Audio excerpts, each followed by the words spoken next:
Sejam muito bem-vindos a mais um episódio do podcast que não tem meio termo. É sim ou não, é 880. Eu sou o Lima e ao meu lado está o meu canga, meu parceiro, professor Alan. Obrigado, professor Alan. Eu que agradeço a todos vocês e novamente estamos aqui e agora vamos trazer um tema muito importante para vocês. O Lima vai apresentar o convidado deste dia. Espero que vocês aproveitem bastante. É isso aí. E o convidado é de peso. Nome: Leandro Viana da Silva. Ele é mais conhecido como Léo da Academia. A vida política dele iniciou em 2016. Foi eleito pela primeira vez como vereador com 4.494 votos. Em 2020, perdão. Foi reeleito em 2024, atingindo a marca de 10.627 votos. Isso nunca tinha acontecido em Contagem. Se tornando o vereador mais bem votado do município. Obrigado, Léo da Academia, pela sua presença. Agradeço aí a sua equipe que arrumou uma agenda. Eu sei que é difícil a vida do parlamentar, mas você abriu mão e eu tenho certeza que vai ser bem proveitoso a nossa entrevista. Muito obrigado, Lima. Que prazer estar aqui. Professor Alan está participando do podcast 880. Acho que vai ser muito proveitoso essa rica oportunidade da gente poder dialogar, falar dos problemas da cidade de Contagem. Então, eu que agradeço essa pauta e quero voltar mais vezes para a gente estar aqui falando sobre pautas importantes para a cidade de Contagem. Vamos combinar. Então, vamos começar. É um vereador muito atuante nos projetos sociais. E o tema que eu gostaria de abordar é um tema que tem chamado bastante a atenção da população, que é sobre as crianças e famílias atípicas. Eu vi que você tem um projeto, apoia alguns projetos da pauta, inclusive parece até com reformas das praças. Tem como você falar um pouco sobre isso? Perfeitamente. A gente viu isso, o número tem crescido muito de crianças atípicas, né, crianças neurodivergentes, e a gente vê que a cidade de Contagem tem muito pouco suporte, muito pouco apoio em relação desse cuidado com as famílias atípicas, iniciando pela saúde. Muito difícil uma família atípica ter um atendimento multidisciplinar com fono, psicólogo, psicopedagogo, TO, essa grande dificuldade, os poucos espaços públicos destinados ao atendimento às crianças neurodivergentes. A Prefeitura de Contagem formou mais de 140 e poucas praças e nenhuma delas foi pensada na família atípica. Então a gente saiu na frente, fez uma indicação, usando aqui a cidade de Belo Horizonte como modelo, sobre uma praça que tem todo o atendimento sensorial, né, para que as crianças pudessem vir, participar, gostar do espaço. A gente fez essa indicação para a Prefeitura de Contagem, mas Contagem está muito longe ainda de abraçar as famílias atípicas. As escolas de Contagem não têm professores adequados para atender essas crianças, não tem professores que são profissionais que têm essa capacidade técnica, são monitores. Hoje não tem monitores para todas as crianças atípicas nas escolas públicas da rede municipal. Grandes partes já estão no mês de abril. Tive um relato nessa semana de uma mãe lá do bairro Cabral, que ela foi levar o filho dela na sexta-feira na escola, chegou na porta, a diretora falou, não pode voltar, que nós não temos professor.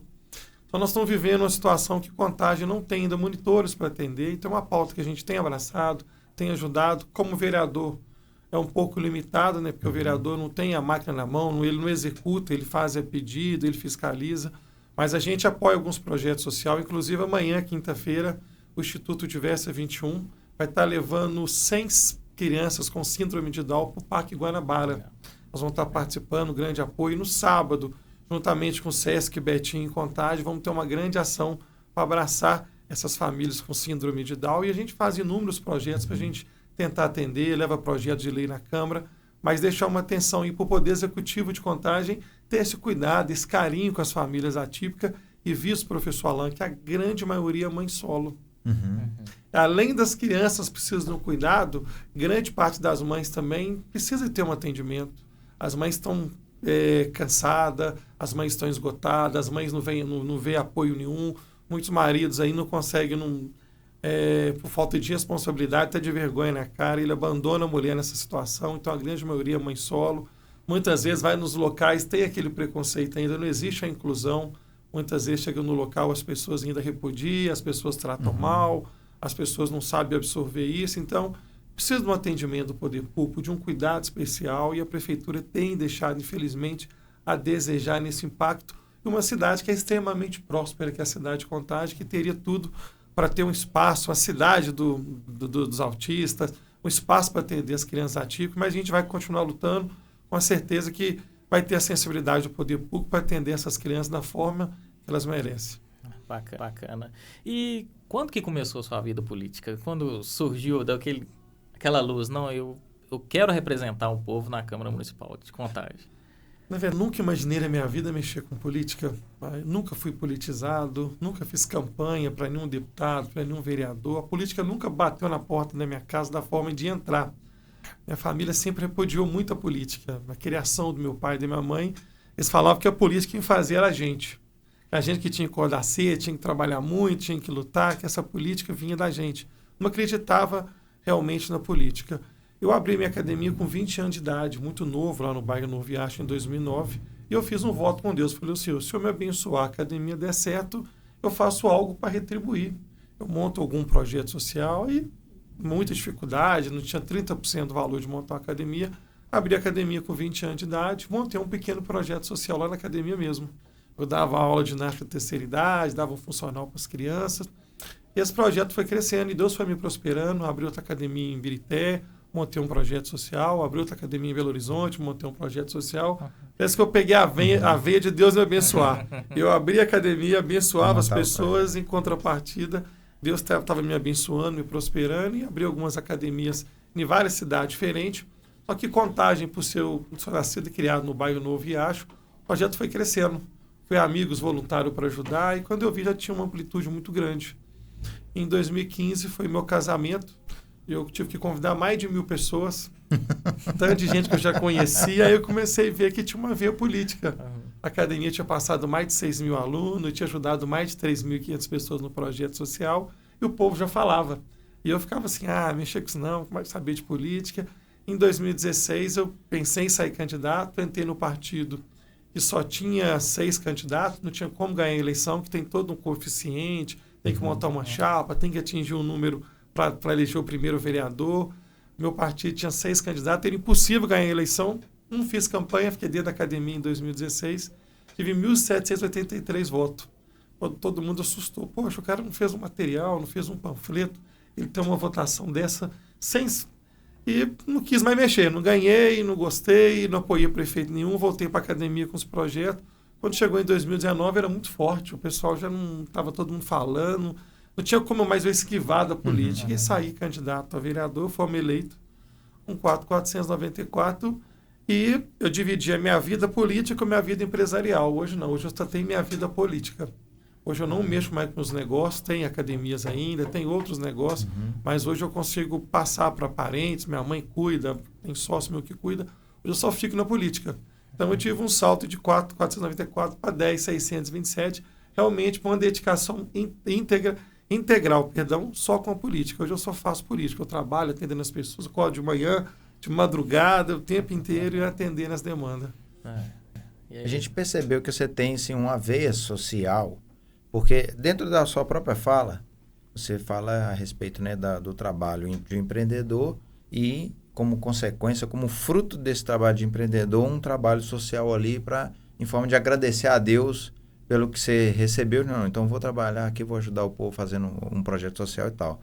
Dá para perceber que esse contexto, né, de assistência social, através do trabalho direto que você tem com as academias, você fez Contagem, Birité, Belo Horizonte, né? Eu acompanhei, por exemplo, as demandas quando você atendeu a respeito, né, ali na área do Riacho, quando minha esposa chegou, fez alguns pedidos para você. Deu para ver que de pronto, de imediato, você foi lá, você compareceu pessoalmente, fez toda, né, um esforço para estar presente naquilo ali. Essa ideia social, isso tem algum significado na sua vida de maneira particular? Tipo assim, você se vê como obrigado, como se fosse uma espécie de uma retribuição interna sua, particular, para poder trabalhar com o povo e fazer essas questões sociais, sempre estar ajudando, se mostrando ativo? Porque não é tão comum assim. Tem muitas pessoas que fazem o social como estratégia de alcance. mas eu vi você realizando o social sem pedir nenhuma contrapartida, sem exigir nenhum tipo de retorno, nem nada daquilo. Você simplesmente foi lá e fez. Como que você aponta isso para nós? Professor, eu acho que a melhor coisa do mundo que eu tenho no meu coração é servir. Servir a pessoa é muito bom. Você poder ajudar alguma pessoa, servir, ser útil, acho que é o melhor presente do mundo. Quando você vê a alegria do rosto de uma pessoa, a alegria do rosto de uma criança, você atender uma pessoa, um momento difícil, a pessoa está no hospital, precisando de um apoio, de uma ajuda, de uma transferência, de uma cirurgia, você conseguir ajudar a pessoa, acho que não tem preço. Acho uma coisa que fica memorizada. Acho que o legado da gente, ele estende muito mais do que o financeiro, ele estende muito mais do que o profissional. A gente apoia alguns projetos, a gente já fez aí apoiando mais de 5.000 consultas, exame de vista e doação de óculos. A gente vê, não tem preço, a gente poder, Deus dá esse privilégio para a gente. Então, eu acho que o social está muito na minha veia. Muitos me perguntam, olha, eu vejo que você é cristão, você é da igreja, você é evangélico, mas eu vejo também que você tem uma pauta da esquerda, você é direita, você é esquerda. Eu fico muito nesse impasse, que eu amo projeto social. Quando a pessoa fala que projeto social é da esquerda, eu viro esquerda. Quando falo dos princípios da família, das coisas contra o aborto, eu sou da direita. Então, assim, uma coisa que eu gosto muito, professor, é ter esse privilégio de poder servir as pessoas, independente de política. Quando chega período eleitoral, como você falou muito bem, às vezes muitos vereadores põem a faca no pescoço dos outros, Lima. Falam assim, se eu não ganhar a eleição, amanhã acaba o projeto social. Eu nunca parei um projeto social, porque no meu coração ele não acaba. Eu ganhando ou não ganhando a eleição, ele não acaba.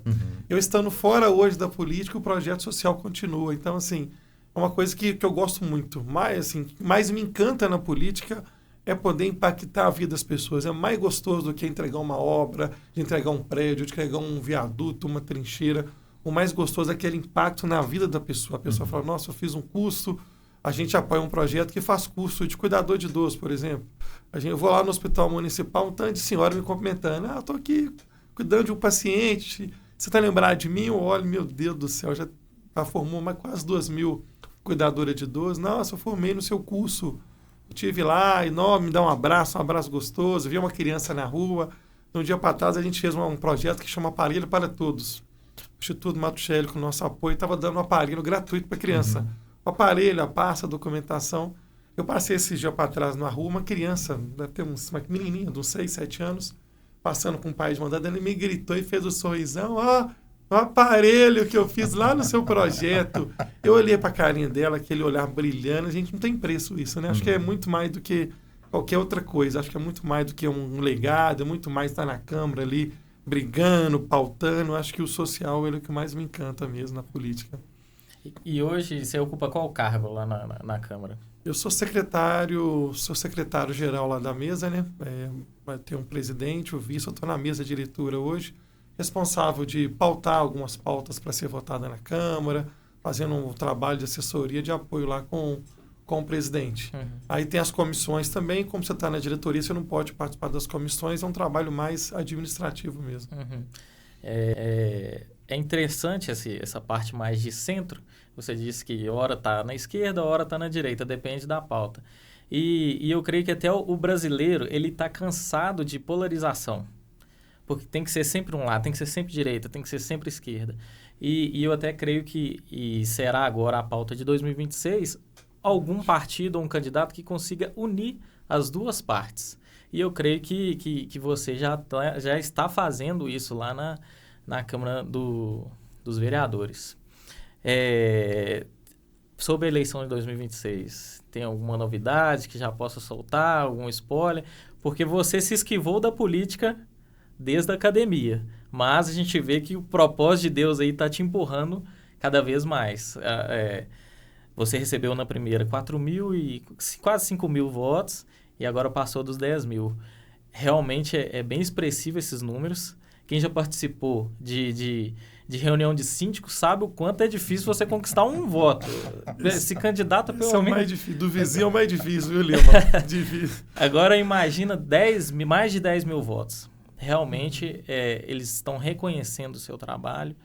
E é isso aí. Tem alguma coisa que você já queira adiantar, não queira, algum spoiler, mano? Eu estou muito assustado desses 10.000 votos. Eu atendi 30.000 pessoas. Eu tenho 30 mil cadastros de pessoas que eu atendi e falo qual o tipo de forma que foi o atendimento. Então, quando eu vi esse número expressivo, eu já imaginei também que teria uma votação expressiva pelo tanto de entrega que a gente conseguiu fazer em 4 anos.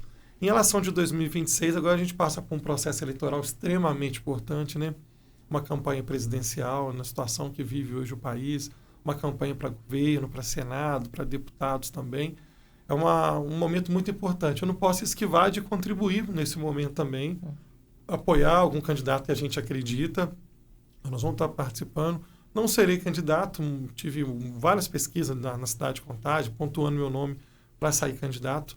2 motivos. O primeiro motivo é que eu gosto muito desse cuidado, dessa proximidade. Eu acho que o cargo de deputado distancia muito da população. O deputado não é aquele cara tão próximo mais, né? Não que o vereador Léo da Academia quer ser vereador o resto da vida, não é ideia. Mas o cargo meu, eu gosto mais de cuidar das pessoas. Cargo de vereança é um cargo que eu gosto muito. Cargo de executivo é um cargo que eu gosto muito. Mas um cargo legislativo de assembleia, de congresso, acho que distancia um pouco do povo. Você fica muito mais um cara técnico do que um cara funcional. Você dialoga com os vereadores, você dialoga com os prefeitos. E esse contato físico, ter com a população, a gente poder ajudar, eu não quero perder ele. Senão acho que perde o sentido meu da política. Talvez eu volto para a vida privada que eu já tinha antes, né? Mas, então, assim, vou estar contribuindo, vou ter os meus candidatos, que nós vamos estar apoiando. Não sou candidato, é uma construção para 2028, quem sabe até lá que Deus estiver preparando para a gente, né? Você chegou, assim, a se sentir desafiado depois que você entrou para a política?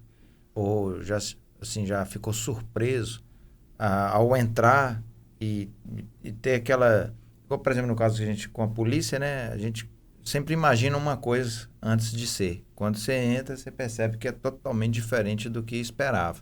Isso aconteceu com você quando você entrou? Extremamente. Você chega numa expectativa, você acha que o vereador é o governador, é o prefeito, que as pessoas colocam na sua mão. Não, você resolve, você faz isso, você faz aquilo. Quando você chega... é totalmente engessado, né? O papel do vereador é extremamente limitado. Quando eu entrei, eu me decepcionei muito, eu imaginei que seria uma amplitude assim de conseguir realmente ajudar a pessoa de alguma forma, assim, do poder, né? O vereador tem poder, que eu fui criado também, vi um vereador, o cara tinha poder, chegava, mandava, era aquela época de coronel, né? Que o vereador indicava o diretor da escola, o vereador que indicava o diretor do hospital, e as enfermeiras que atendiam a indicação do vereador, era um trem de carta de indicação. Algo que acabou. E quando eu entrei, a população também coloca esse peso na gente. O pessoal acha que o vereador é limitado, né? Ah, Léo, fiz um concurso público, eu não passei, liga para lá para ver se você consegue me ajudar. Ah, Léo, meu filho é o último da fila. Aí você vai vindo até de forma errônea da população, e aí você entra e fala, nossa, gente, vereador estudo. Aí quando você entra, você vê que é totalmente o contrário, né? Que tem todas as regras, tem uma legislação. E quando você entra também, existe um sistema posto, né? Assim também na polícia, né? Quando você entra na polícia, tem um sistema, não tem a forma já, tem todo a organização, né? E também, como vereador, também tem toda a organização, tem toda a maneira, tem uma grande dificuldade de adaptação. Você frustra um pouco, mas quando você quer fazer, quer ajudar, você vai se moldando, por aqui não dá, mas por aqui vai dar, de outra forma vai dar, e a gente consegue ajudar as pessoas, mas é assustador no início, viu? Esse discernimento, assim, para poder separar, né? Não, isso aqui eu vou fazer, isso aqui não vai dar, ou até mesmo saber também distinguir o que seria, entre aspas, uma cilada, né? Alguma coisa que seria uma iniciativa que poderia trazer um revés lá na frente, ou então uma aproximação, porque a gente sabe que o mundo político, ele, assim, o político em si, ele tem que, vamos dizer assim, como trabalhar com o estômago em determinados momentos, porque vai lidar com pontos, às vezes, totalmente divergentes, né, das crenças, do que se acredita, mas tem que lidar, não tem como sair, determinada pauta, determinado projeto, ou até determinado tipo de pessoa, tem que lidar com ela. Como que você faz para poder sair desse contexto, né, vamos dizer assim, de momentos que poderiam ser como se fosse uma cilada, ou então, às vezes, lidar com um ponto antagônico, um político antagônico, às vezes até uma pauta antagônica ao que você acredita, mas fazer uma limonada desse limão. O que você faz? Que estratégia que você utiliza para poder não cair na casca de banana e sair dali sobressaindo, tirando ponto positivo desses desafios? O que mais tem na política, infelizmente, é pegadinha. É o tempo inteiro. Então, tudo quando chega, às vezes, para numa votação, em algum momento que a gente precisa de assinar algum documento, de alguma decisão rápida, eu nunca me decido rápido. Eu sempre penso muito bem, analiso muito bem. Às vezes a gente fica em situação muito complicada, porque tem os dois lados. Às vezes você ajuda de um lado, contribui para um lado, prejudica o outro. E vai tendo aquela cadeia, né? Você, um lado, aí você tem que pôr na balança. E às vezes pôr na balança é muito difícil.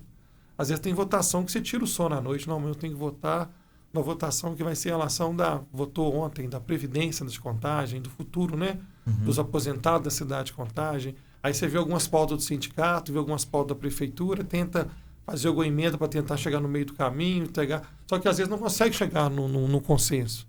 Então, assim, é muito difícil. A gente, como ser humano, às vezes erra também. Às vezes a gente faz, às vezes, uma leitura, às vezes, errônea. A gente erra, faz parte também do dia a dia. A gente tem que pensar muito bem. Mas, assim, é muito sensível, é muito complicado. A gente sabe que o ser humano hoje vai do céu para o inferno num estalar de dedo, né? Ele está lá em cima, lá, e de repente, o cara votou a favor daquilo. E, às vezes, não. E hoje a rede social transmite muito rápido as informações. E muitas vezes transmite da forma que quer que transmite, né? Qual que é a forma que vai vender melhor? Não, a forma de vender melhor que o cara votou a favor do IPTU, vai cair melhor isso. Não, a forma melhor. Então, muitas vezes, você tem que ficar apagando incêndio que não é verdade. E, às vezes, chega numa sinuca de bico tão grande, que aconteceu lá na Câmara agora, no final do ano, a Prefeitura entrou com um projeto de lei que cria o refis de contagem. O que é o refis? É para quem está com dívida no município tirar juros e multas e pagar só o valor.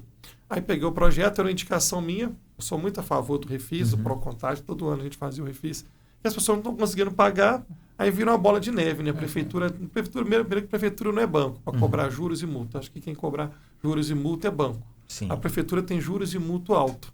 Então a pessoa não está dando conta de pagar, nós temos que facilitar, porque o IPTU não ficou barato. Aí chegou esse projeto de lei na Câmara. Peguei o projeto, fiquei todo feliz quando eu vi, não, vai chegar o refis, vamos votar, vai ser muito bom, vai ajudar a população, o pessoal vai... Comecei a ler o projeto grande, quando vem para nós assim, vem umas bíblias, assim, ó, dessa grossura aqui, ó.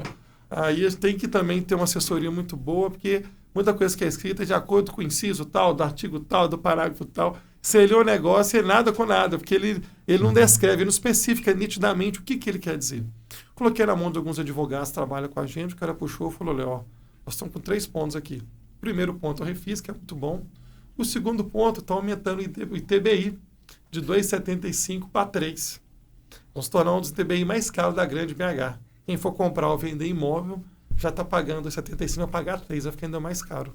E a terceira pegadinha aqui, tem um parágrafo aqui que ele não informa direito, ele está falando que as pessoas que terão isenção de IPTU, as pessoas que só têm um imóvel no seu nome.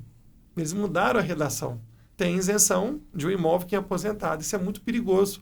O cara que tem 3, 4, 5 imóveis, ele vai ter isenção de nenhum imóvel mais. Eu peguei aquele projeto e falei, nossa, e agora? Aí fomos para a Câmara. Os vereadores da base defendendo o refis, vai ter refis, não sei o quê, não sei o quê, não sei o quê. Aí eu peguei o projeto e comecei a bater no projeto. Ó, tem o ITBI, tem isso, tem aquilo outro. Primeira votação, primeiro turno, para ser votado. Aí já começou a jogar na rede social. O vereador Léo da Academia é contra o refis. Aí começou a ligar uns amigos para mim. Poxa, Léo, você que falou comigo que queria o refis, você está votando contra. Porque a política é isso, cara. Lança coisa do mal para cá, as pessoas fazem maldade na política. Aí eu comecei a apagar os incêndios. Aí na primeira votação, não.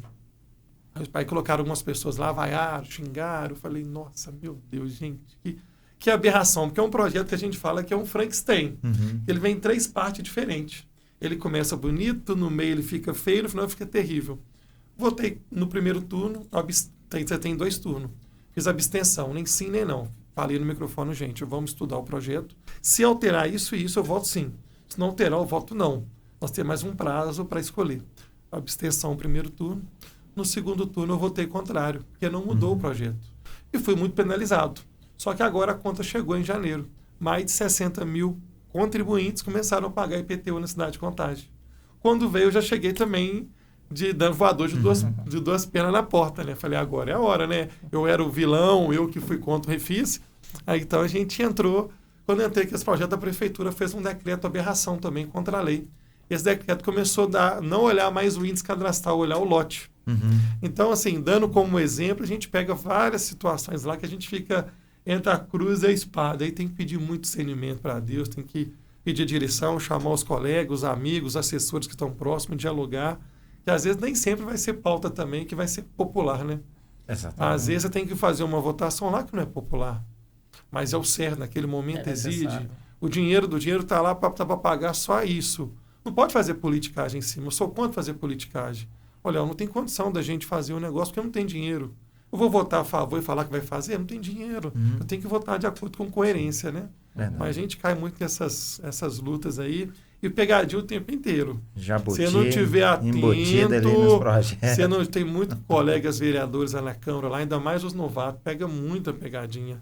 E a gente, às vezes, quando assim, dá para falar, eu falo, quando está muito corrido, quando a gente nem sabe, que a gente preocupa, ali é tão tenso que a gente preocupa muito no nosso trabalho. Os outros vereadores, a gente sabe que ele tem uma assessoria, tem um grupo dele, mas quando eu posso também, eu dou uns toques para os vereadores. Falo, vereador, não faço não. O vereador que eu gosto muito, teve aqui, foi o Mauricinho. Eu dei vários toques para o Mauricinho. Mauricinho, isso é pegadinha, hein? Isso aí estão querendo fazer esse conselho e tal.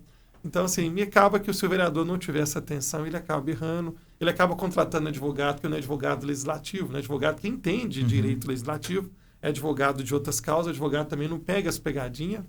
Então, mas é um desafio. A gente vai lutando, que vai caminhando. E como que é o clima do Léo da Academia com os demais vereadores? É um clima extremamente amistoso. Os colegas vereadores, ele é muito um parceiro do outro. Todos sabem a dificuldade que é de ser vereador, a luta que é até chegar nesse caminho. Então, todos os vereadores se respeitam muito. Assim, no ambiente ali, discutem pautas políticas. Pode aflorar algumas pautas, pode ter algumas coisas a mais. Mas, no momento, é até assustador, né? Você vai para um campo de futebol, os caras também chegam lá e luta, vai para cima, discute, briga. Quando termina, pode acontecer que eles estão no mesmo churrasco ali, comendo a carne junto. O povo não entende. O povo, poxa, os caras estavam brigando, é tudo teatro. Não é, porque a gente sabe dividir o que é pauta.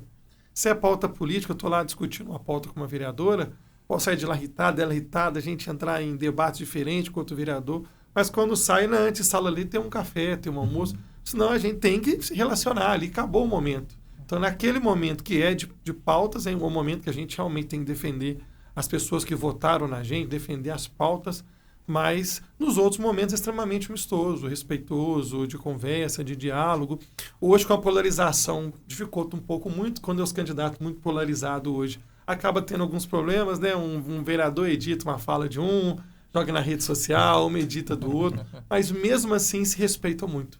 Se cumprimentam, se conversam, ri, brinca, um goza do outro. Nunca tem consenso, né? O Lula e o Bolsonaro nunca tem consenso. É uma briga eterna.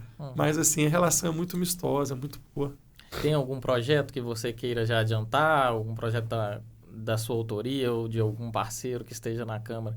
Você queira falar através dele agora?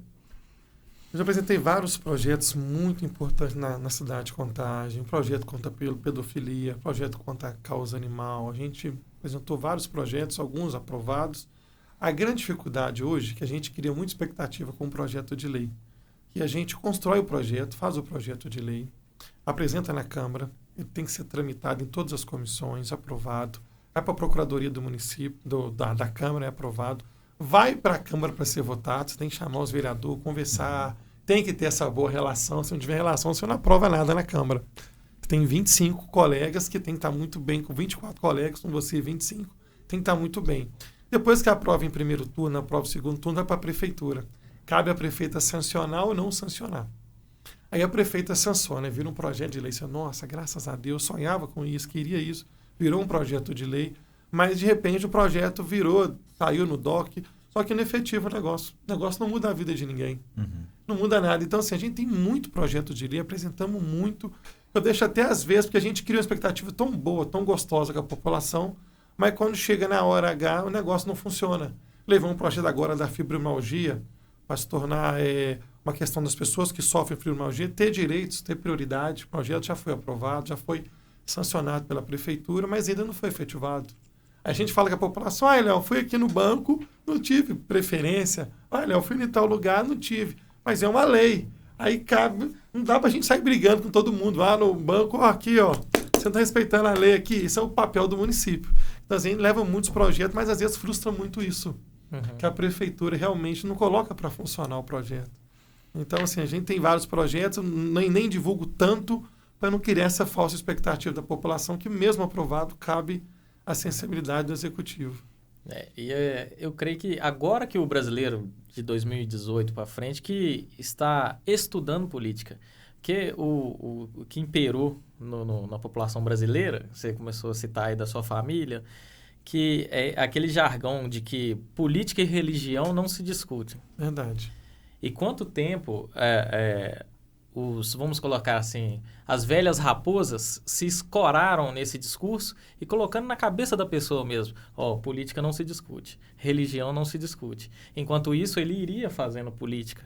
Ele estava trabalhando na política, mas queria te tirar da política. A questão do vereador que você está pontuando. A população acreditava que o vereador ele asfaltava as ruas, mandava fazer uma rua nova, fazia obras. E vereador, ele não aplica obras. Isso aí é papel, não executa.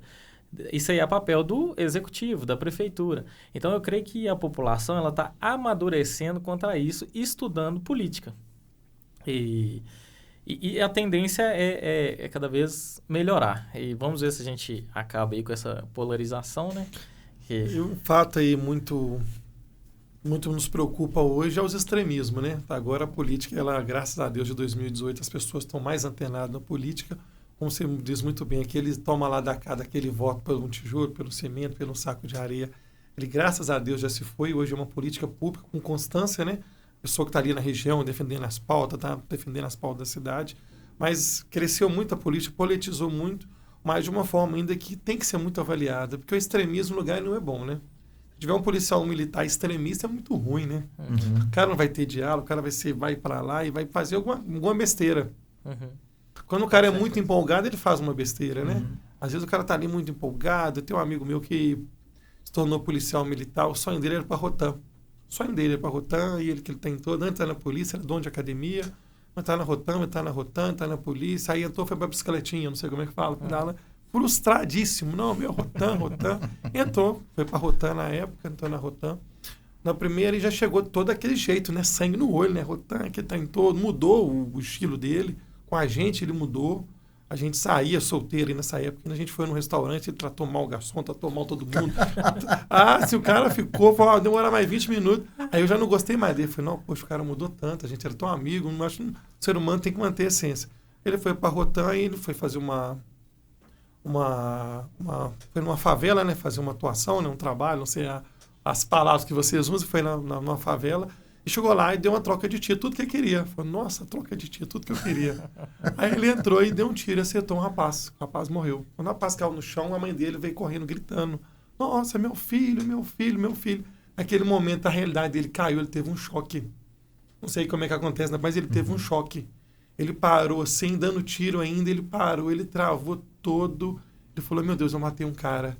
Aí veio a mãe dele chorando, os irmãos chorando, gritando com ele, xingando ele e tal. Aí, moral da história, ele teve que fazer acompanhamento com o psicólogo, teve que fazer um trabalho. E depois que passou disso, ele mudou da água pro vinho. Não queria mais estar na Rotan, não queria mais trabalhar. Então, assim, às vezes o extremismo prejudica muito. Aí hoje na política nós estamos vendo muito extremismo. Sim. Se for Lula, não entra na minha casa não, viu, gente? Se não for Bolsonaro, se for Bolsonaro, eu nem converso. Hoje é assim. Dentro das famílias, grupos de WhatsApp, dentro das igrejas mesmo. Onde você vai, assim, gente. Não, se não for Bolsonaro, eu nem converso, não. Se for Lula, se não for Lula, nem converso. Não gosto de Bolsonaro, não gosto de Lula. Então, assim, esse extremo ficou muito ruim, dividiu o país demais. E é muito perigoso. Que extremo é que esse que vai lá e solta bomba lá e mata todo mundo. Realmente. Extremo da religião é ruim, extremo da polícia é ruim, extremo da política é ruim. Então, assim, a gente acha que o interessante é ter um equilíbrio de bom senso, né? É isso. E eu gosto muito quando eu vou votar, não sei como é que são vocês, mas eu voto lá no candidato. Na última eleição, votei lá no Novo, votei no Zema, votei para deputado de um partido, votei para federal do outro. Eu voto nos 5, 6 partidos diferentes, porque eu avalio não o partido, eu avalio a pessoa. Porque todo partido tem gente boa, tem gente ruim. Não é que a gente vai, na Polícia Militar tem gente boa, felizmente tem gente ruim. Sim. Você vai na igreja, tem gente boa, tem gente ruim. Você vai na política, tem gente boa, tem gente ruim. Então, felizmente, e as pessoas, se for avaliar só pela placa, ela vai errar. Ela tem que avaliar na pessoa. Então, assim, uma coisa que me deixa muito preocupado, Lima, é que na onde está tendo a política, em 26 vai ser assim. vai ser uma eleição extremamente polarizada, perigosa nas ruas. Vai ter que ter uma segurança maior.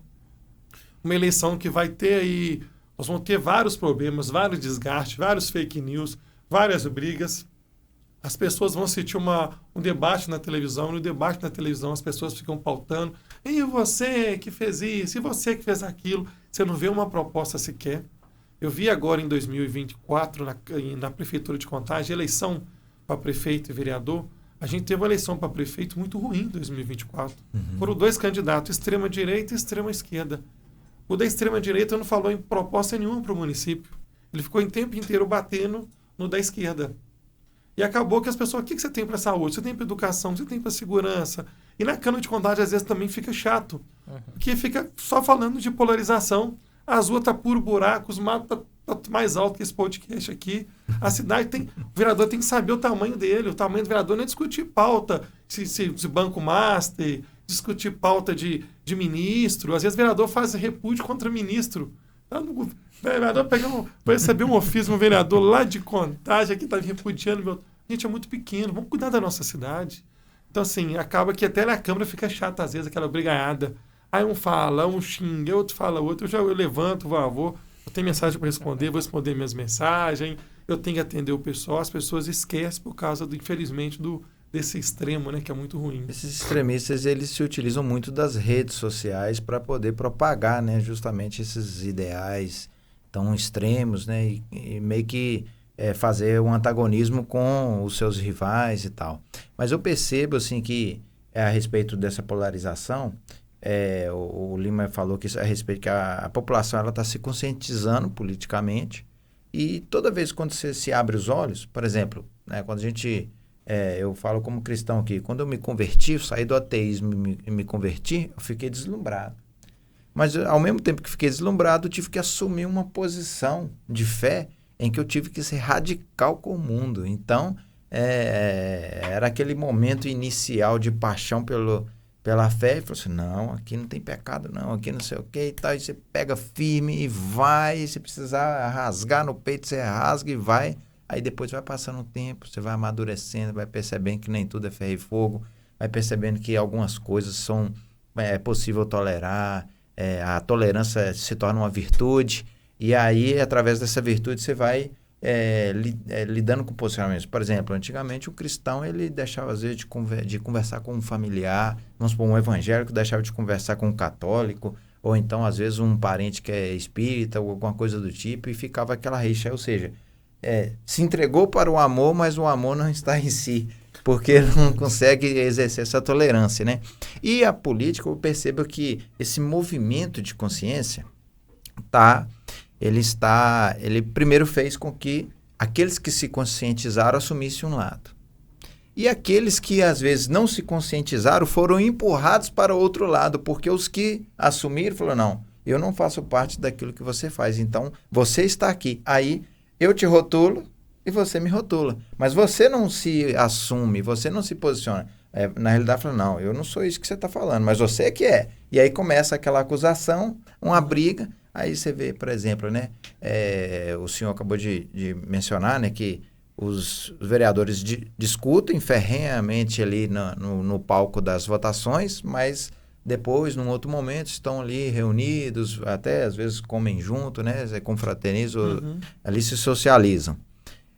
Mas a população que ficou polarizada ficou anos sem conversar com o familiar, passou natais, passou aniversários, e todo aquele desgaste emocional, desgaste familiar, às vezes patrimonial, igual, às vezes até criminal, né? Eu lembro daquele do cara que é o bolsonarista, que matou um outro cara que era petista, né? E os dois eram da segurança pública. Aí um era vizinho, o outro falava, então toma, e pá, aquele trem. Hoje eu acredito que essa fase da polarização, ela está chegando ao fim. Estou achando que a população vai, em algum momento, entrar naquela fase do início da tolerância, que demora tempo para poder chegar no ponto ideal, mas já começa, porque o discurso do equilíbrio eu já está ouvindo em muitos lugares, né?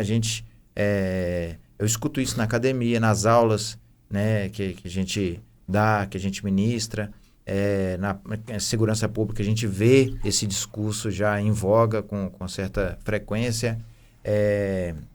Então eu tenho percebido que essa virtude do equilíbrio, ela está urgindo no seio popular como uma necessidade. Então, ou seja, o povo falou assim, não, nós temos que buscar a pauta equilibrada. O que eu acredito? Que 2026 ainda será explosivo, mas eu acho que a partir de 2030, 2032, ali já começa mais uma população menos ferrenha nesse sentido, mas de uma e forma mais educada, consciente. Né? Consciente. E aí a esfera política vai ter que se adequar a isso também, porque quanto mais conscientizado for a população, mais ajustado, mais apertado fica trabalhar, porque o povo vai entender que existem leis, existem regras, existem normas, e tudo se torna mais...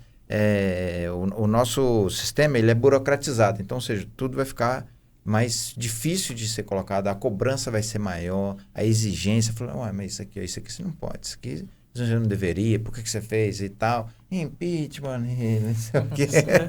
Vai pegar nas pautas, sabe o que é triste, professor? É o seguinte, você pega muito político que surfou uma onda, que ele nunca construiu nada, ele não tem nenhuma trajetória política.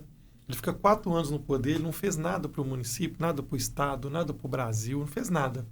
Mas ele surfa uma onda política. A pauta agora é derrubar o ministro. Vou fazer um vídeo contra o ministro. A pauta ele vai vivendo mais de um social media do que um político. Ele tem zero entrega. A população está colocando uma pessoa ali para estar servindo ela, para estar atendendo as demandas. O cara nunca fez nada para a população. Ele fica um tempo inteiro só surfando onda.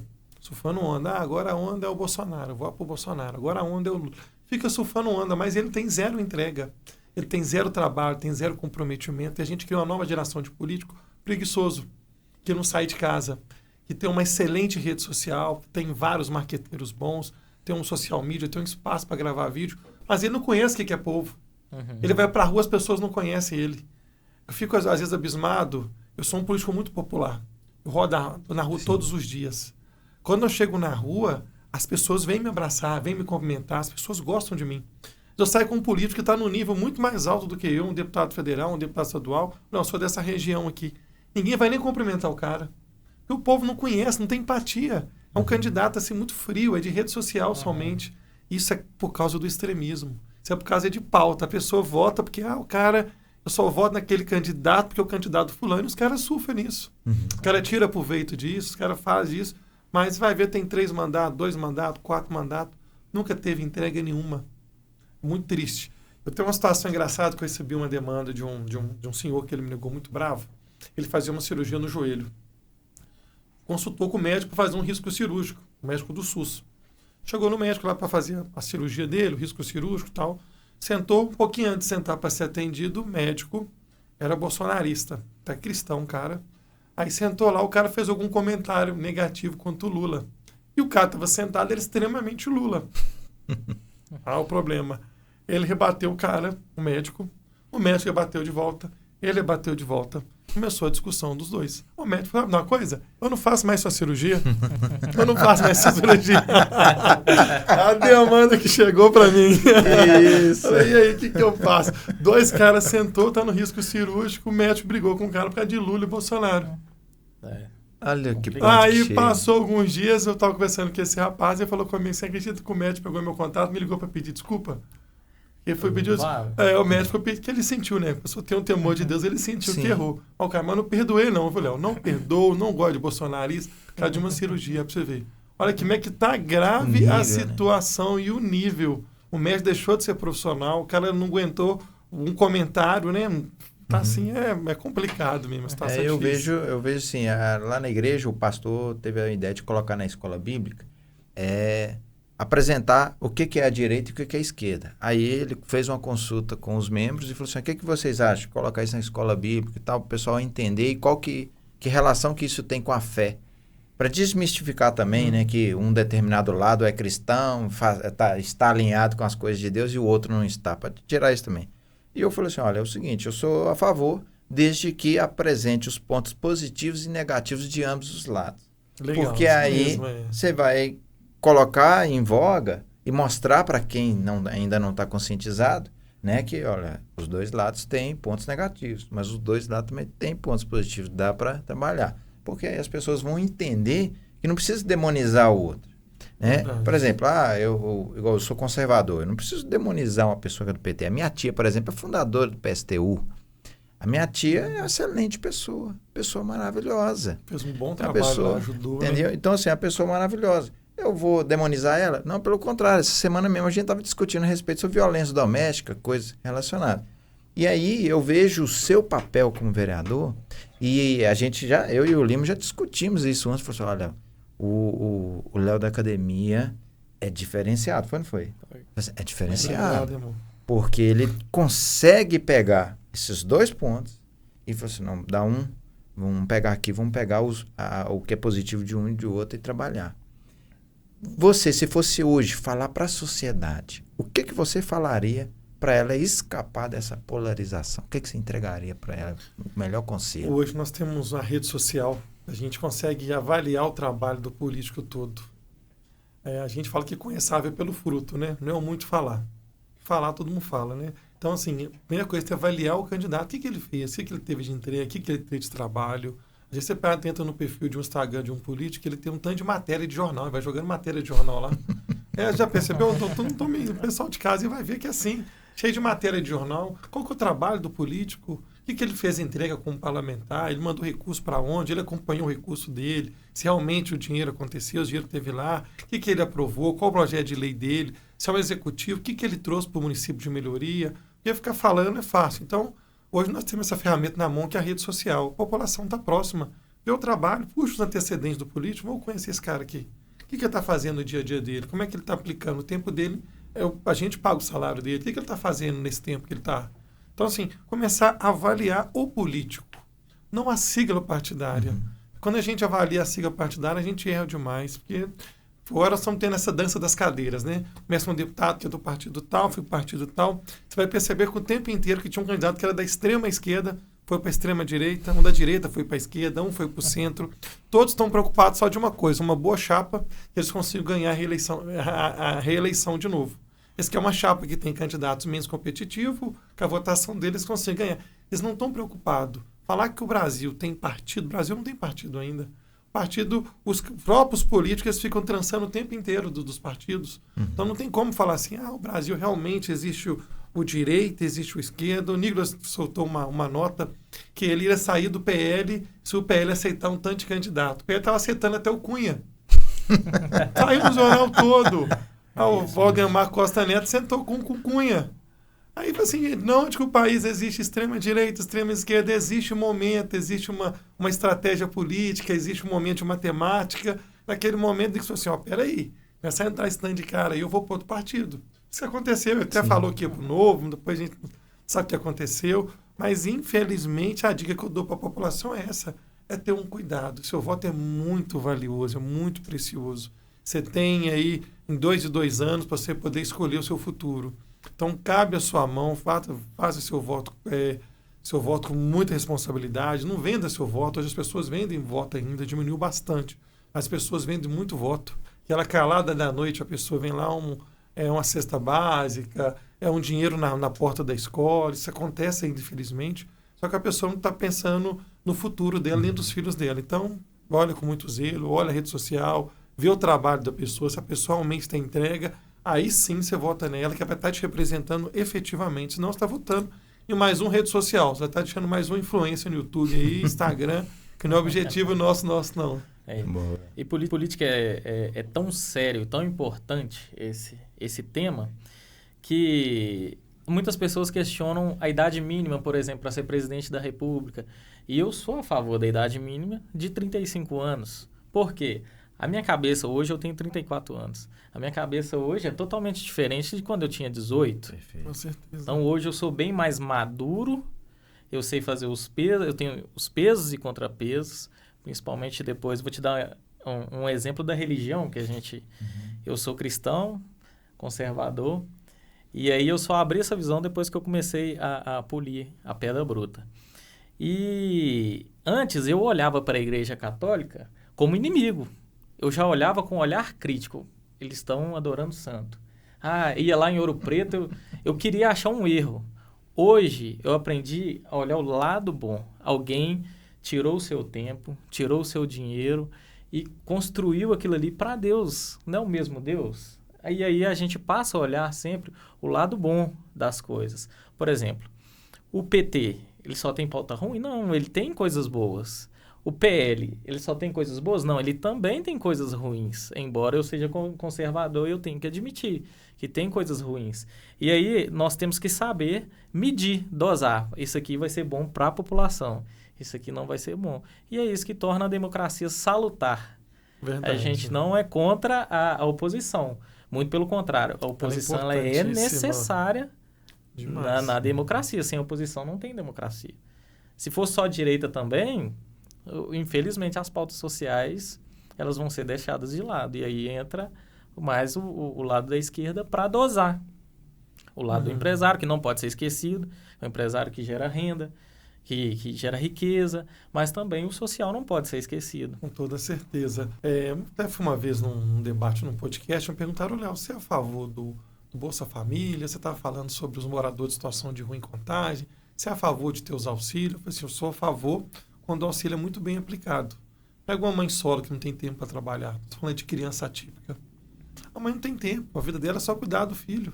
Ela merece ter um auxílio, uma ajuda. Uma mãe que tem uma dificuldade hoje, um pai que recebe muito pouco, tem uma dificuldade hoje de deixar o filho na escola. O problema hoje é que os auxílios se tornou um auxílio político para eleição, para voto. É um voto de cabresco. Ele vai lá e coloca um auxílio que o morador na cidade de Contagem, eles cadastraram mais de 1.000 moradores de situação de rua. A maioria está recebendo auxílio. Auxílio crack, manutenção da pobreza, manutenção da miséria. O que está melhorando a vida do cara? O cara que é viciado em droga vai pegar o dinheiro e fazer o que com o dinheiro? Perfeito. Até barraca. Está atrapalhando o trabalho de vocês aí, da polícia. Estão deixando os traficantes mais ricos. O dinheiro do auxílio está tudo para o bolso dos traficantes. É um primeiro problema. Então, eu sou totalmente contra. Mas uma família, um auxílio. Quando o auxílio iniciou, ele iniciou para a mãe, né? Para a mãe que tem um filho na escola, o Bolsa Família. Ele iniciou com esse sentido. Lá no Nordeste, muitos lugares não tinha emprego, não tinha renda. Realmente veio para ajudar. E o país é muito rico. O país é para isso também. Sim. É para ajudar a ter política pública, ajuda as pessoas. Mas foi desvirtuando por questão de voto. Vai lá no morador de situação de rua, pergunta para ele lá se ele vai votar se ele vota em Bolsonaro ou em Lula. Então, assim, virou muito questão política. Mas o social é muito importante. Mas preservar também a família, o principal projeto social que existe se chama trabalho. Você dá dignidade para a pessoa. Para que a pessoa que vem cá, vou arrumar um emprego, você vai trabalhar, vai ter o seu dinheiro. Saiu um vídeo agora, há pouco tempo atrás, se eu não me engano, foi aqui em Belo Horizonte. O cara trabalhou morador em situação de rua, ele trabalhou o mês todo. Pegou um dinheiro, foi no bairro de Lourdes, foi num restaurante. Esse vídeo estourou na rede social. Sentou no restaurante para ser atendido. Sentou, não estava bem vestido, né? Todo mundo muito bem vestido, horário de almoço, ele sentou no restaurante. O garçom veio para atender ele, como atende qualquer outra pessoa. O que você quer? Pois não, tal, eu quero isso, quero aquilo outro. O garçom não perguntou se ele tinha dinheiro, não perguntou. O dono, só olhando. Trouxe a comida, trouxe a bebida, ele bebeu, ele comeu. Começou o pessoal tudo filmar. Tomou um vinho chique, prato legal, comendo. Mas a situação de um sentadinho. Aí todo mundo filmando, o pessoal, poxa, você vê que legal, um restaurante chique, uma situação de outro tá almoçando com a gente. O pessoal começou a gostar. E o próprio dono foi lá, falou, tá sendo bem servido, tá tudo bem com você? Pensando com o cara. Aí na hora de ir embora, foi trazer a conta para ele. Ele foi pedir a conta, o dono da restaurante falou assim, não precisa te pagar, não. Ele falou, não, meu amigo, eu trabalhei o mês inteiro, fiquei o mês inteiro pensando que eu viria aqui para almoçar aqui. É um sonho meu. Eu passava aqui na porta, eu tinha um sonho de vir almoçar aqui. E eu trabalhei, eu estou com dinheiro, eu faço questão. Se eu não pagar, eu não vou me sentir bem. Ele falou, ele pagou a conta. Quando ele pagou a conta, o pessoal bateu palmo na sala. Tem um vídeo no YouTube. Bacana. Você vê que o maior projeto social, você dá dignidade com uma pessoa. Como é gostoso. Eu comecei a trabalhar com 15 anos, 9 meses, menor aprendiz. Meu primeiro salário eu dei dado na televisão. Que gostoso, cara. Eu olhei para assim, nossa, aqui no meu quarto, a televisão que a gente tinha comprado era eu. Não tinha coisa mais gostosa que isso, essa dignidade, né? Então, o projeto social ele é muito importante, desde que seja aplicado realmente para ajudar as pessoas, não aplicado por compra de voto. Esse é o maior desafio nosso aí. Ou seja, tem que ser bem delimitado, não pode ser irrestrito, né? Não, nem alargado, tem que ser observado. É o que aconteceu com o auxílio emergencial na época. A gente percebeu que foi assim meio que sem critério e as cracolândias da região, não vou citar aqui os locais, mas as cracolândias, né, que a gente trabalha, a gente viu um acréscimo de gente indo nesses locais para utilizar o auxílio emergencial, para ficar ali utilizando ali, comprando droga, entorpecente, né? E aí esse auxílio serviu para quê? Para ajudar? Não, pelo contrário, para piorar ainda mais todo o cenário, né? Então, tem que ter esse controle mesmo. E o que eu ia perguntar, eu acho que era até uma pergunta que você ia utilizar, a respeito da Copasa. Foi um tema bem falado, estava em todos os jornais. Como que aconteceu esse tema lá da Copasa? A gente começou a receber algumas denúncias na Grande BH que a água estava vindo meio turva, com mau cheiro. Começou a aparecer em vários locais da Grande BH, em Contagem, estabelecendo vários pontos que realmente as pessoas estavam filmando e a torneira, aquela água de bar, aquela água suja. Aí acionou o nosso gabinete, a gente procurou um deputado estadual, um parceiro nosso lá na Assembleia, o delegado Cristiano Xavier, prontamente atendeu e a gente começou a fazer esse trabalho com a Copasa. No sentido, a gente esteve na Copasa com o presidente, marcamos uma reunião, fomos em todos os locais da cidade de Contagem, fazendo o controle da água, fizemos análise da água, né, de cada ponto que a gente foi, e naquele momento realmente a água estava vindo de forma diferente, e a Copasa segurava que não, a água está perfeita, e a água não estava perfeita, e infelizmente a gente sofre muito com a Copasa hoje, que a Copasa às vezes faz um desserviço pela cidade, né? Então a gente pegou essa pauta da água, mas a gente vê na Copasa também a questão dos buracos, a Copasa vai fazer tem algum problema, algum vazamento, ele demora dias, 10 dias, 15 dias, 20 dias, quando você passa aquela plaquinha lá em obras, em manutenção, aquele trem interminável, termina a obra e não vai lá asfaltar. Então a gente sempre sofre muito com a Copasa nesse sentido. A Copasa ela sempre nos atende, quando a gente procura ter algum questionamento, os funcionários são muito bons para isso, mas no dia a dia a Copasa tem um serviço muito ruim, muito precário, terceiriza, né? A Copasa que faz as entregas. Então a gente teve presente, acompanhou todo esse processo. Alguns locais teve alguns índices que a água não estava mesmo perfeita, tivemos alguns problemas em alguns pontos de abastecimento da Grande BH. E, infelizmente, continua ainda esse desserviço da Copasa. Agora, os moradores de Nova Contagem tomam 6 dias sem água. Outros bairros também próximos a Sapucaí, as outras regiões também estão sem água. Isso tem acontecido recorrente. A gente até assusta. O que eles estão querendo fazer com a Copasa? A Copasa ficou tão ruim da noite pro dia, né, gente? A Copasa não era tão ruim, não, mas era ruim e ficou péssima agora. Piorou muito dos anos para cá. Depois que foi falar de questão de vender a Copasa, essas questões, todas essas pautas que estão sendo tramitadas, a Copasa piorou o atendimento, a CEMIG piorou o atendimento, mas a gente acompanhou muito de perto, a gente está sempre ali próximo de cobrar a Copasa. Bacana. E esse momento que você teve lá na Copasa, você perguntou para ele se existe algum protocolo que, assim que asfalta a rua, eles têm que ir lá fazer algum serviço? Porque é incrível. É só asfaltar, aquele asfalto novinho. A Copasa vem, quebra tudo. É o hobby da Copasa, pegar o asfalto novo, ele até brilha. Quando tem um asfalto novo, ele até brilha. Parece que eles ficam mapeando, né? Não, aqui tá um asfalto novo aqui, a gente tem que fazer uma obra aqui. Não, e assim, é uma luta muito grande. Quando vem um asfalto novo, é muito caro o asfalto. A prefeitura pegou mais de 600, 700 milhões para fazer o asfalto novo, de empréstimo. É muito dinheiro um asfalto novo. Quando chega, é um asfalto aí que dá mais ou menos 4 centímetros de asfalto, é um asfalto muito bom. Só que a prefeitura tem um contrato da Copasa, que o contrato que é o material do asfalto, que a Copasa faz a manutenção. No contrato já é um material muito inferior. E a prefeitura tem um contrato da Copasa de 1,5 centímetro só. E o problema? Faz um asfalto novo de 4 centímetros. Você que arruma tanto de vazamento. Você porque não já fazia aquela obra, talvez soca demais, bate demais, já está tudo ali muito comprometido. Depois que fez o asfalto ali, dá o problema. Eles vêm com 1,5 centímetro de asfalto. E o asfalto é tão ruim que dá aqueles calombo. Eles enchem ali aquele asfalto ali, que ele é tão ruim, e a gente sabe que não segura igual o asfalto mesmo. Aí vira o hobby da prefeitura, da Copasa hoje, é asfalto novo. Vem asfalto novo, dá até dó, porque é caro, né? É caro. O asfalto tem uma garantia, e infelizmente perde a garantia naquele local onde foi feito a obra da Copasa, mas a prefeitura também tem que sentar para reavaliar esse contrato também. Tu tem que ter feito o trabalho mais completo. Infelizmente, não reavaliou esse contrato. E esse asfalto fica essa péssima qualidade. A gente continua pulando em Contagem ali.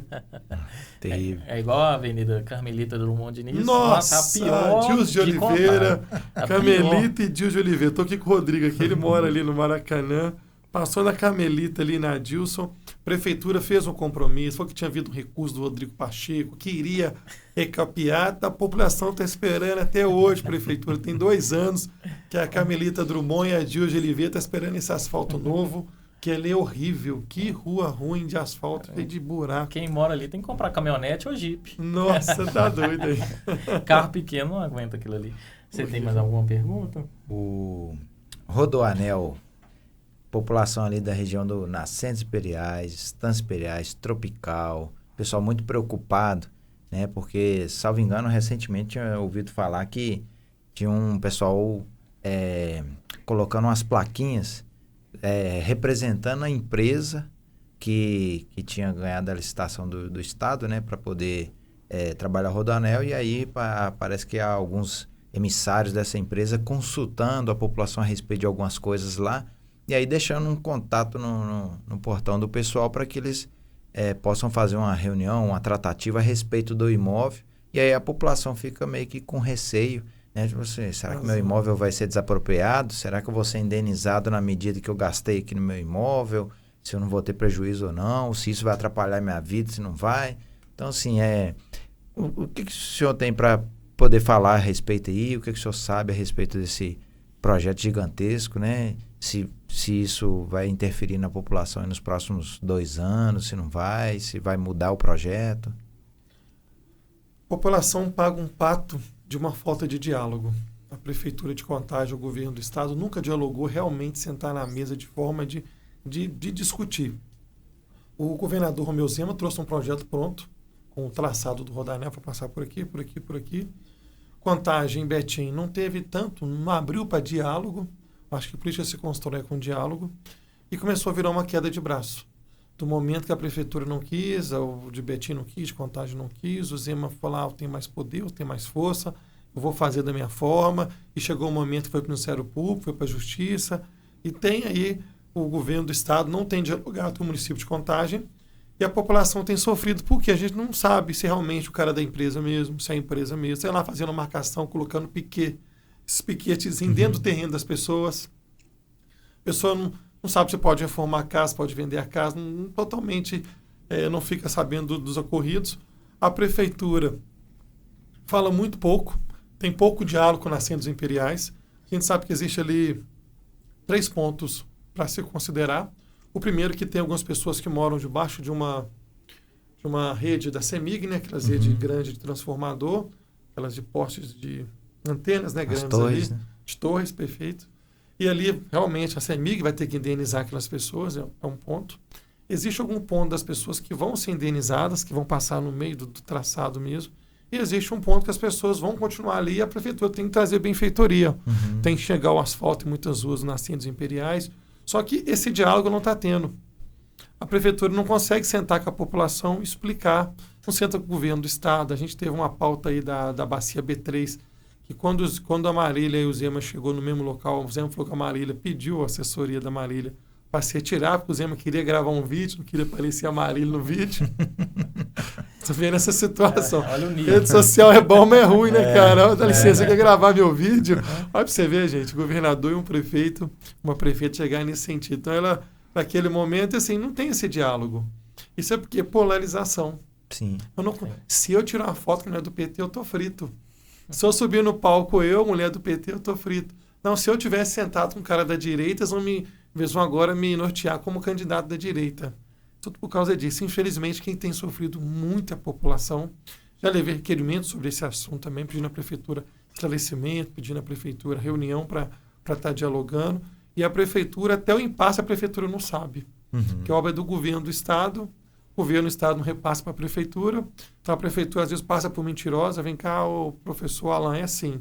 Aí chega amanhã, não é assim mais não. Então, não tem. Então, quem sofre mesmo é a população por esse sentido. Assim, a gente espera que tenha um diálogo mais amplo. Acontece, às vezes, de algumas situações que eu consigo marcar uma reunião com o governo do Estado e a prefeitura não consegue. Porque não quer abrir diálogo. Entendeu? E a gente fez até um compromisso com a população, a gente consegue marcar uma reunião, pegar os moradores nas Centros Imperiais, Tropical, aquela região, chamar o governo do Estado para conversar. Mas isso não era o suficiente, nós temos dois lados, né? Teria que reunir, mas a dificuldade hoje que não estão bicando no momento, né? O momento eleitoral, eles não estão se aproximando. Esse diálogo seria importante, porque o povo, eles têm muito medo de os bairros ficarem isolados, porque o Rodoanel, os retornos serão bem distantes, né? Então, ou seja, suponhamos que às vezes vem o traçado, divide o bairro, e aí a pessoa, para poder conseguir fazer o retorno e ter acesso ao outro lado, teria que passar por cerca de 50 quilômetros, que é as distâncias dos retornos. Então, assim, ficaria inviável. Um policiamento, por exemplo, né, para chegar em determinado local, teria que também percorrer uma distância toda gigantesca para poder ter acesso a esses bairros. E sem o diálogo, como que se resolve essas questões, né? Então, nunca se apresentaram um projeto agora. Depois que teve essa briga, nunca apresentou um projeto real. A população não tem nenhum projeto, nenhum scriptzinho básico para saber o que vai fazer. Mais uma vez, a polarização prejudicando a sociedade. Prejudicando a sociedade. Esse, o principal prejudicado nisso tudo. Eu vou fazer as considerações finais aqui. Eu gostaria de agradecer novamente. Eu sei que o seu tempo é curtíssimo, mas muito obrigado por ter nos dado a honra dessa entrevista. Você quer falar umas palavras finais? Lima, eu agradeço muito, muito obrigado. Professor Alain, muito obrigado. Esse espaço para mim que é muito bom, muito enriquecedor. E quando eu estou aqui também eu consigo passar para as pessoas, falar para as pessoas, que às vezes na correria do dia a dia, nas pautas, a gente não tem esse tempo tão rico como esse, a gente falar um pouco do nosso trabalho, as pessoas conhecer mais. Tenho certeza que as pessoas que estão vendo esse vídeo vai ver o que é mais um pouco sobre o Léo, né? Não vai ser só porque eles ouvem, né? Que às vezes ouvem muitas falsas mentiras, né? Muitas coisas que não são verdades. Então, para mim, que é gratificante estar aqui. Muito obrigado. Estou aqui, eu estou me convidando para estar aqui outras vezes com vocês também. Com certeza. Já está feito o convite. Podendo participar e dialogar e, quem sabe, em momentos melhores, né? Cada vez melhor, a cidade melhor, o governo do estado melhor. Então, muito obrigado a todos os ouvintes também. Muito obrigado por estar aí participando com a gente. Tem meu Instagram, né? Léo da Academia _. Vai lá, segue lá. Chama no direct, eu que respondo o direct lá também.